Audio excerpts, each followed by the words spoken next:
அனைவருக்கும் வணக்கம். கன்னிராசினியர்களுக்கு நிகழ இருக்கும் மகா சிவராத்திரியான இன்று என்ன மாதிரியான நன்மைகள் எல்லாம் ஏற்பட இருக்கு? குறிப்பா கன்னிராசினியர்களான நீங்கள் நாலு கால பூஜையும் வழிபடும் முறையும் என்ன? குறிப்பா நீங்கள் கன்னிராசியில் பிறந்தவர்களாக இருந்தீர்கள் என்றால் இந்த ஒரு ஜாம பூஜையை மட்டும் தவற விடாதீர்கள் என்ற வகையில் என்ன மாதிரியான நன்மைகள் எல்லாம் ஏற்பட இருக்கு? கிரகநிலைகளின் ரீதியாக அமையிருக்கும் சாதகங்கள் என்ன, பாதகங்கள் என்ன, மேலும் என்ன மாதிரியான முன்னேற்றங்கள் எல்லாம் உங்களுடைய வாழ்வில் ஏற்பட இருக்கு என்பது குறித்தான முழுமையான பதிவை தான் இந்த வீடியோல நம்ம விரிவா பார்க்க போகிறோம். அந்த வகையில கன்னிராசினியர்களான உங்களுக்கு புண்ணியங்கள் தரும் சிவராத்திரியாக இந்த மகா சிவராத்திரி அமைகிறது. சிவபெருமானுக்குரிய முக்கிய விரத வழிபாடுகளில் ஒன்றாக இந்த மகா சிவராத்திரி அமைகிறதுங்க. இந்த மகா சிவராத்திரியில் சிவனை வழிபட்டால் பலவிதமான துன்பங்களிலிருந்து விடுபடலாம் என்பது நம்பிக்கை. அன்றைய தினம் சிவபக்தர்கள்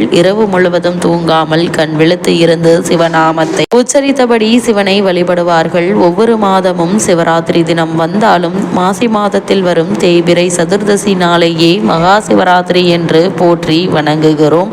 மகா சிவராத்திரி பற்றி பல புராண தகவல்கள் உள்ளன. அவற்றை என்ன என்று பார்க்கும்போது, பிரளய காலத்தின் போது பிரம்மனும் அவரால் படைக்கப்பட்ட அனைத்து ஜீவராசிகளும் அழிந்துவிட்டன. இதையடுத்து அன்றைய இரவு பொழுதில் பார்வதி தேவி சிவபெருமானை நினைத்து பூஜை செய்தார். 4 ஜாமங்களிலும் இரவு முழுவதும் ஆகம விதிகளின்படி அர்ச்சனை செய்தார். அம்பிகை இவ்வாறு சூரிய அஸ்தமன நேரம் முதல் மறுநாள் சூரிய உதயம் வரை பூஜை செய்த காலமே மகா சிவராத்திரி என்று அழைக்கப்படுகிறது.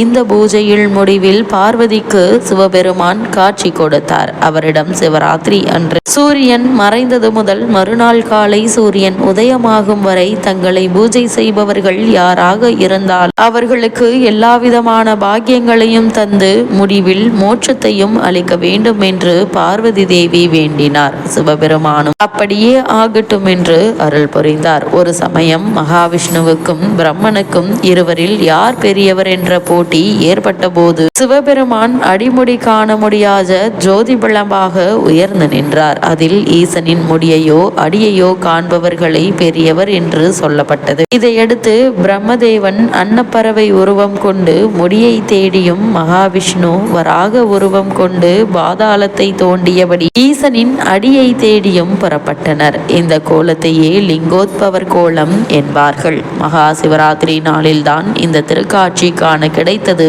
என்கிறார்கள். அதேபோல் கிருதயுகத்தில் துர்வாச முனிவர் தனக்கு மகாலட்சுமி அளித்த மாலையை இந்திரனுக்கு கொடுத்தார். அதை இந்திரன் தன் வாகனமான ஐராவதத்தை வாங்கச் சொல்ல யானையோ அந்த மாலையை அலட்சியமாக வாங்கி காலில் போட்டு மிதித்தது. இதனால் கோபம் கொண்ட துர்வாச முனிவர் இந்திரன் தன் செல்வத்தை இழந்து போவான் என்று சபித்தார்.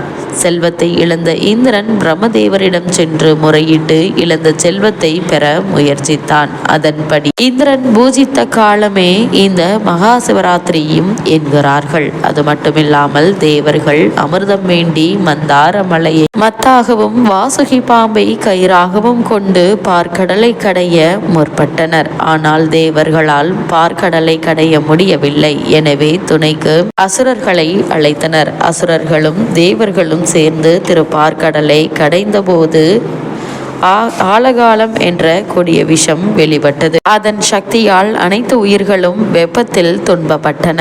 இதை கண்டு பார்வதி தேவி பரமேஸ்வரனிடம் முறையிட்டார். உடனே பரமேஸ்வரன் அந்த ஆலகால விஷத்தை எடுத்து உண்டார். இதனால் மயங்கி சரிவது போல் இருந்த நீலகண்டரை கண்ட தேவர்கள் பயந்து, சுவாமி தாங்கள் கண் விழித்து எங்களை காக்க வேண்டும் என்று பிரார்த்தனை செய்தனர். அவ்வாறு தேவர்கள் சிவபெருமானை பூஜித்த காலமே மகா சிவராத்திரி என்று அழைக்கப்படுகிறது. அதே போல முன்பொரு சமயம் வேடன் ஒருவன் காட்டில் வேட்டையாடி தன் குடும்பத்தை காப்பாற்றி வந்தான். ஒரு முறை காட்டில் வேட்டையாட சென்ற போது வேடனுக்கு எதுவும் கிடைக்கவில்லை. எனவே விலங்குகளை தேடி நீண்ட தூரம் காட்டிற்குள் சென்றான். அவ்வேளையில் வேடனை தாக்க ஒரு புலி பாய்ந்து வந்தது. இதனால் பதறி போன வேடன் அருகில் இருந்து மரத்தின் மேல் ஏறி அமர்ந்தான். இரவு முழுவதும் புலி அந்த மரத்தை சுற்றி வந்தது. வேடன் எதுவும் சாப்பிடாமல் இரவு முழுவதும் அந்த மரத்தின் கிளைகளை பற்றியபடியே இருந்தான். மறுநாள் பொழுது விடிந்ததும் வேடன் வீடு திரும்பினான். பல ஆண்டுகள் வாழ்ந்த அந்த வேடன்